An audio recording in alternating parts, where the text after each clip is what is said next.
تداولت أنباء تفيد بأن اللجنة العليا لتحقيق الجنسية الكويتية قررت سحب الجنسية الكويتية من فنانة حصلت عليها وفقاً لأحكام الأعمال الجليلة.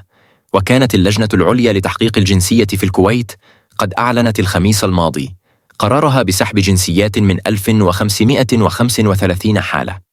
كما نفت الداخلية الكويتية في وقت سابق ما يتم تداوله من مناقشة سحب جنسية رجال أعمال وشخصيات رسمية وأمنية.